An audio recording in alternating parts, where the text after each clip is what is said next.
Before Noah's flood, before the ark, before God wiped the earth and started over, there were things walking this planet that the Bible calls the Nephilim, giants, half human, so terrifying that 10 of Israel's own spies came back from the Promised Land and said, "We look like grasshoppers compared to them." And here's what bothers me most about this.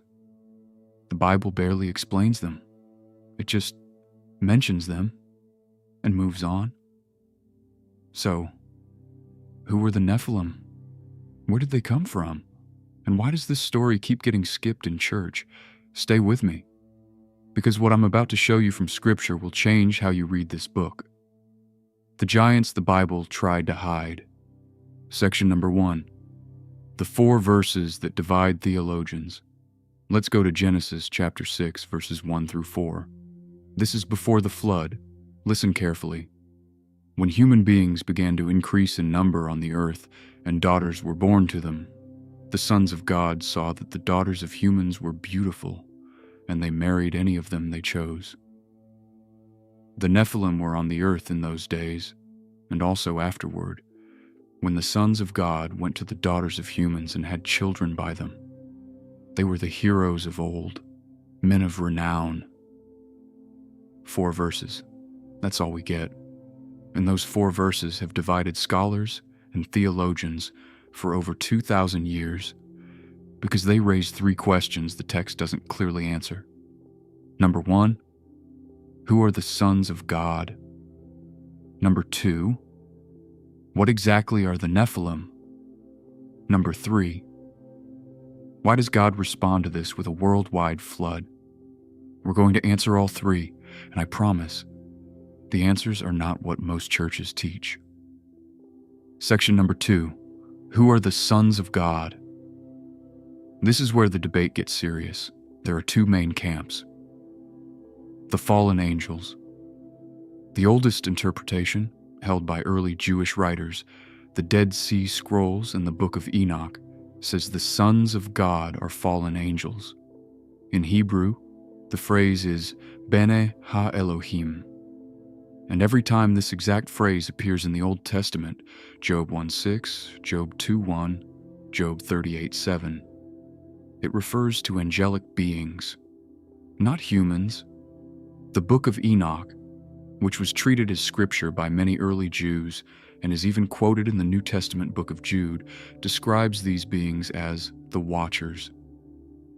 Angels who abandoned their heavenly post, came to earth, took human women, and produced monstrous offspring. Jude verse 6 says, "The angels who did not keep their proper domain, but left their own abode, he has reserved in everlasting chains under darkness for the judgment of the great day." An angelic rebellion in the New Testament, directly connected to Genesis 6. The Sethite theory, the second view, the safer one, the one most modern churches prefer, says the sons of God were simply the righteous descendants of Seth, and the daughters of men were the corrupt line of Cain. Godly men married ungodly women. Spiritual compromise spread. That's why the earth became wicked. I understand why this interpretation exists. It's comfortable. It keeps everything natural.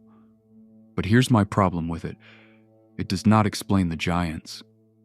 Righteous men marrying sinful women does not produce a race of supernatural warriors. That's not biology. That's not logic. The Hebrew, the context, the Dead Sea Scrolls, and the New Testament all point in one direction. Supernatural beings crossed a boundary they were never meant to cross, and the offspring of that crossing became the Nephilim. Section number 3. Who were the Nephilim, and where did they go? The word Nephilim in Hebrew comes from Nephal, meaning to fall, the fallen ones. They're also called Gibborim, mighty warriors, heroes of old. And based on the evidence in Scripture, they were enormous. Numbers 13, verses 32 and 33, Moses sends 12 spies into Canaan. 10 of them come back and say, We saw the Nephilim there, the descendants of Anak come from the Nephilim. We seemed like grasshoppers in our own eyes, and we looked the same to them.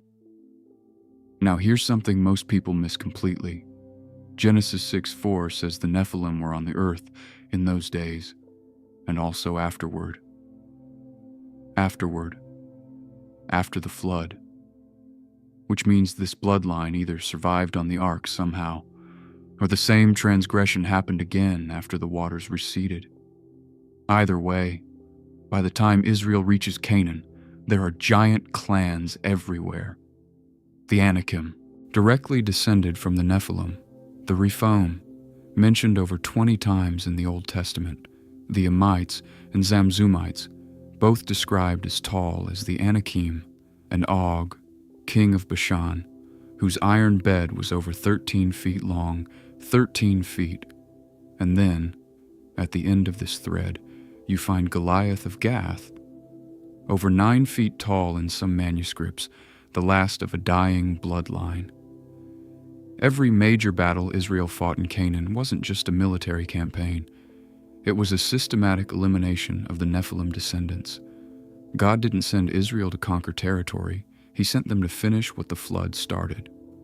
Section number 4. Why did God send the flood? Now here's the theology that most pastors won't touch.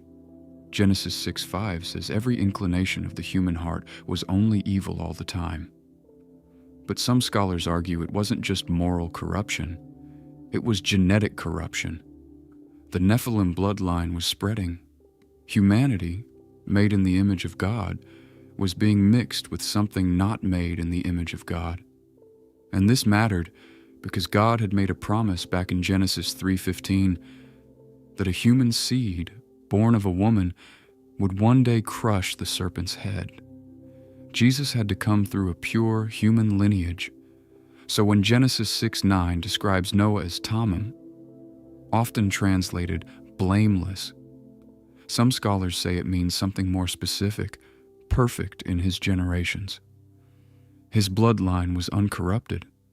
The flood wasn't only judgment, it was protection of the Messiah's bloodline. God wasn't just cleaning up sin. He was making sure the promise he made in the garden could still be fulfilled. Section number. What this means for you, 3 things before I let you go. Number 1. The Bible is bigger than you think. If you've been reading Scripture as a flat, simple moral handbook, you are missing entire dimensions of a cosmic story. Paul says in Ephesians 6 that we wrestle not against flesh and blood, but against principalities, against powers, against the rulers of the darkness of this age. That battle is real. It has a history. The Nephilim are part of that history. Number 2. Nothing stops God's plan. Fallen angels, hybrid giants, corrupted bloodlines, entire armies. None of it could derail what God had promised. If his plan survived all of that, it can survive whatever you're facing. Number 3. The giants in your life are not the final word. 10 spies saw the Anakim and said, "We are grasshoppers." Caleb looked at the same giants and said, "We can take them." Same enemy. Completely different faith. What giant are you calling yourself a grasshopper in front of? The Nephilim aren't mythology. They're woven through Genesis, through the conquest of Canaan, through the story of Goliath, all the way to the cross. God left this story in Scripture, unexplained, mysterious, strange, because faith was never meant to be comfortable. It was meant to be real. If this opened your eyes, share it with someone who needs to see it. Subscribe if you want to go deeper every week. And drop in the comments. What giant are you facing right now? I read every single one. See you in the next one.